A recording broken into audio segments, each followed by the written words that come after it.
وَإِذَا قِيلَ لَهُمْ آمِنُوا بِمَا أَنزَلَ اللَّهُ، اور جب انہیں کہا جاتا ہے کہ ایمان لے کر آؤ جو اللہ نے نازل کیا ہے اس پیغمبر کے ساتھ، قَالُوا نُؤْمِنُ بِمَا أُنزِلَ عَلَيْنَا، وہ کہیں گے، یہودی اس وقت یہ کہتے تھے کہ ہم ایمان لاتے ہیں اس کے اوپر جو ہم پہ نازل ہوا ہے۔ انہوں نے تو حضرت عیسیٰ علیہ السلام کو ماننے سے انکار کر دیا تھا، وہاں تو یہ بہانہ بھی نہیں تھا کہ وہ بنو اسرائیل سے نہیں ہے، حضرت عیسیٰ علیہ السلام خود یہودی النسل تھے، بنی اسرائیل میں سے تھے، ان کا بھی انکار کر دیا۔ تو ہر پیغمبر کا انکار کرنے کے لیے بہانے ان کے پاس ڈیفرنٹ ہوتے تھے۔ تو اللہ تعالیٰ فرما رہے کہ جب ان کو ایمان کی طرف دعوت دی جاتی ہے تو یہ کہتے ہیں ہم صرف اسی پر ایمان لائیں گے جو ہم پہ نازل ہوا ہے، یعنی تورات اور زبور۔ انجیل بھی ان کی طرف تھی، اس کا بھی انکار کیا، قرآن کا بھی انکار کیا۔ وَيَكْفُرُونَ بِمَا وَرَاءَهُ، اور ہر اس چیز کا کفر کر دیں گے جو ان کتابوں کے سوا کوئی اور کتاب ہوگی، ہم نے نہیں اس کو ماننا۔ وَهُوَ الْحَقُّ مُصَدِّقًا لِمَا مَعَهُمْ، حالانکہ قرآن وہ حق ہے جو اس حال میں نازل ہوئی ہے کہ وہ تصدیق کر رہی ہے ان کتابوں کی بھی جس کے اوپر یہ ایمان لاتے ہیں۔ تو یہ تو اپنی کتابوں کو ہی نہیں مان رہے۔ اگر یہ واقعی اپنے آپ کو یہودی سمجھتے ہیں تو کم از کم اپنی کتاب کو مان کے اس پیغمبر کو مان لیں۔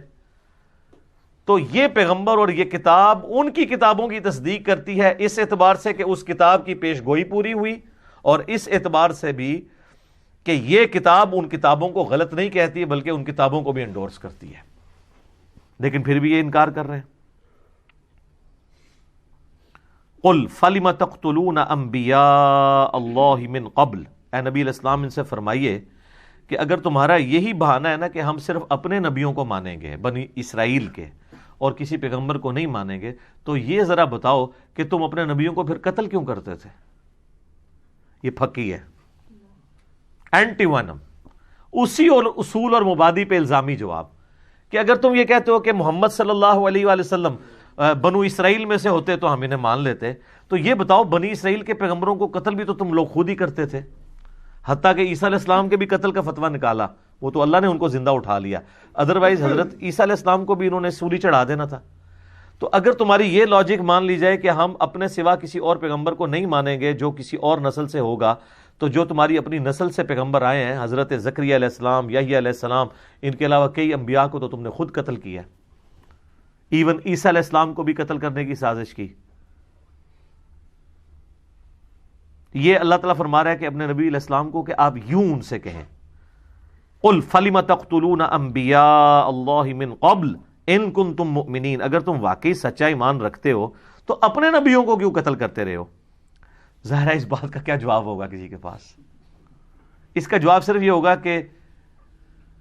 اس کی بات نہیں سننی، کیونکہ بات ہی اتنی وزنی ہے۔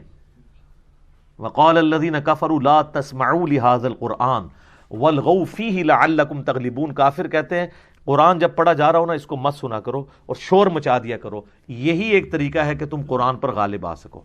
کیونکہ ان کو پتہ ہے قرآن پہ غلبہ کیسے ہوگا، کیونکہ اتنی لاجیکل یہ بک ہے کہ اس کا ہم لاجیکل آنسر تو نہیں دے سکتے، لیکن کم از کم شور مچا کے یہ تو کر سکتے ہیں کہ نہ خود سنیں نہ کسی کو سننے دیں۔ جب لوگ سنیں گے ہی نہیں تو قبول کیسے کریں گے؟